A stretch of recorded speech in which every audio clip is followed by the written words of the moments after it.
and healed over and over in Jesus name. Kung gaano kayo umiinom ng gamot, kung 3 times, 3 times nyo rin, i-apply ang blood of Jesus, mag-communion, okay, every day. Thank you, Lord. Okay, thank you, Lord. Hallelujah. Okay, tapusin ko na, ha? Huwag niyo pong, tsaka yun nga yung kay Leonardo da Vinci, kailangan meron tayo spirit ng katotohanan. Ano yun? Yung salita ni God. Dapat alam mo ang katotohanan para hindi tayo nabubulag, nalilito ng kaaway, ng paniniwala ng kamunduhan na si Jesus ay nagkasala. No. Kaya nga po powerful ang kanyang blood. Okay?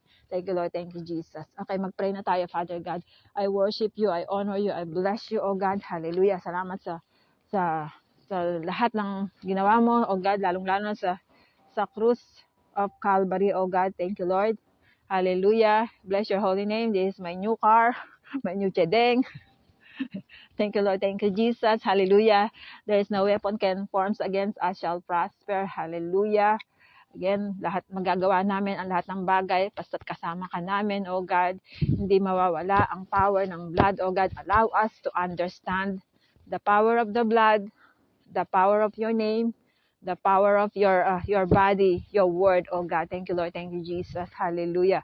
Thank you, Lord, sa lahat ng ginawa mo sa buhay namin, sa lahat. You are the reason why we breathe.